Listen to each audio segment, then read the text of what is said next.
we have the 1nm Intel processors featuring 10,000 cores. The article goes on to say, is this something we really want to work towards? Is it inevitable? And will these machines become self-aware? No one really knows, but it's certainly an interesting concept to think on. Congratulations, Intel. Stating that they are actively working on the Singularity goes a bit beyond miniaturizing processors and coming up with interesting ways to optimize code for multiple cores. It's a bit like casually stating that your experiments on Family Dog have yielded a Doberman with the intelligence of your or I and the ability to speak several languages. Here's an article dealing with Singularity called Waiting for the Rapture. Now, you're going to like this. Technological convergence will change our lives but won't make them indefinitely long. Across cultures, classes, and aeons, people have yearned to transcend death. Now, I'm going to stop right here because that is the very thing that the serpent promised Eve in the Garden of Eden. We're going to go back to that here in just a little bit.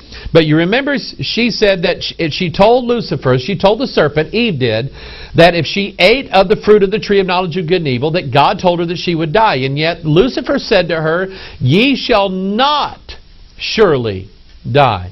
He was giving her a false hope of immortality. And so anyway, people have yearned to transcend death. Bear that history in mind as you consider the creed of the Singularitarians. Many of them fervently believe that in the next several decades we'll have computers into which you'll be able to upload your consciousness, the mysterious thing that makes you, you. Then with your consciousness able to go from mechanical body to mechanical body or virtual paradise to virtual paradise. You'll never need to face death, illness, bad food, or poor cell phone reception. Now you know why the Singularity has also been called the rapture of the geeks. In other words, now this concept of the rapture is interesting because we believe in the translation of the church. In other words, people who are living on planet Earth at the Lord's appearing will go from this world to the next into a transformed body without ever seeing death. And this is what's being envisioned by who they call geeks. But these are serious people, my friend. The ability to transcend mortality and human beings given the chance to live for hundreds, maybe thousands of years, breaking the cycle that God laid down in the Scriptures. And you have to wonder, who's behind it all? Who is it that is actually feeding the technology and the ideas? If we can't imagine them, where are these ideas then coming from? Think about familiar spirits and think about the inspiration that devils and demons have given mankind over the thousands of years that man has been on this earth. This is what we're dealing with, people. Mankind transcending humanity to become a god.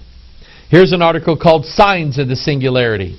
Hints of the Singularity's approach can be found in the arguments of its critics. The article talks about the AI scenario, or the artificial intelligence scenario. We create superhuman artificial intelligence in computers. The IA scenario. We enhance human intelligence through human-to-computer interfaces. That is, we achieve intelligence amplification.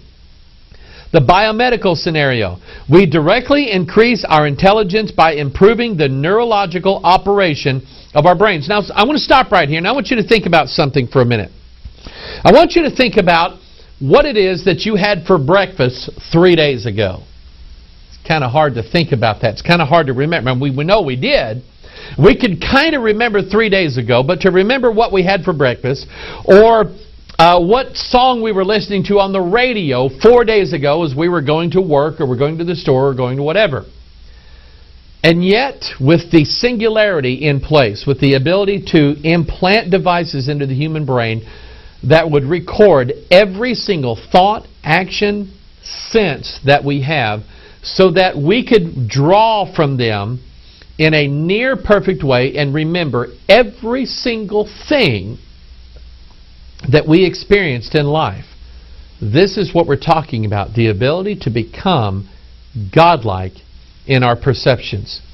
He talks about the internet scenario. Humanity, its networks, computers, and databases become sufficiently effective to be considered a superhuman being. In other words, A superhuman being would be the entire collective of every computer that's linked into the internet.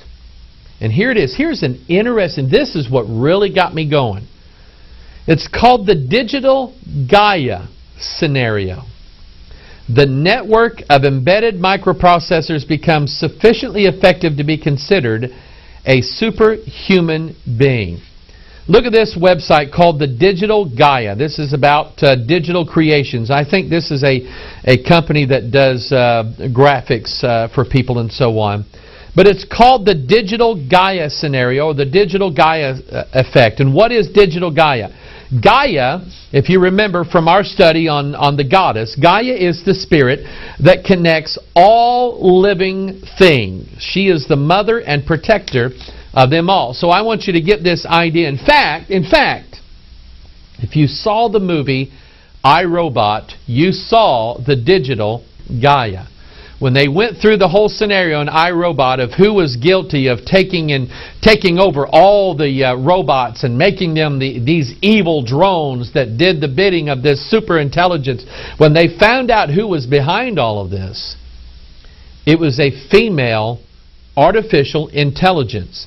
This is the Gaia syndrome. She was and had interconnectivity with all of the electronics all over the world, especially the robots, and she made them do their bidding. She was in charge. Now we understand from the Bible this whole Gaia thing is her real name is Mystery Babylon the Great, the mother of harlots and abominations of the earth.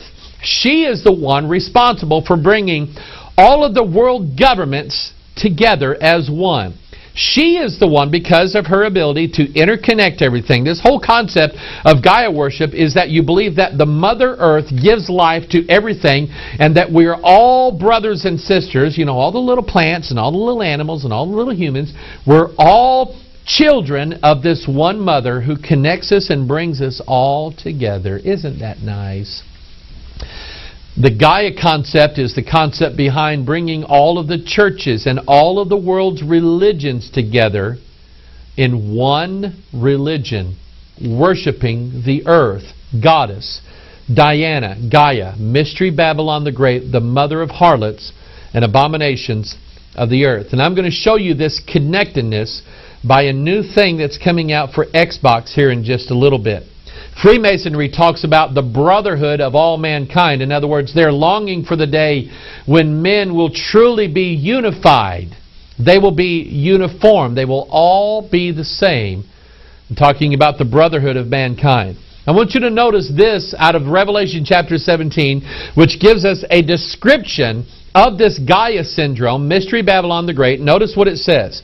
There came one of the seven angels which had the seven vials, and talked with me, saying unto me, Come hither, and I will show you the judgment of the great whore, that's Gaia. Notice that she sitteth upon many waters. What are these waters? Revelation 17 verse 15.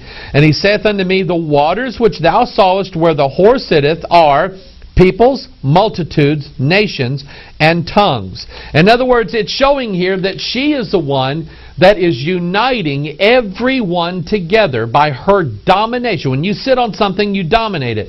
She is dominating over every critical aspect in this world to bring it all together as one. And so the Gaia concept in this digital world is that we have all of these devices in the world that are interconnected. Devices in even the most mundane things like refrigerators and televisions and satellite boxes and your cars and your cell phones and your iPods. It just, for some reason, every new gadget now that comes out has to have the ability somehow, some way of connecting with everything else. This is the new paradigm in electronics. And this is the Gaia concept, so that when all of these devices coming together, the hypothesis is that they themselves will be some sort of new super being, almost godlike.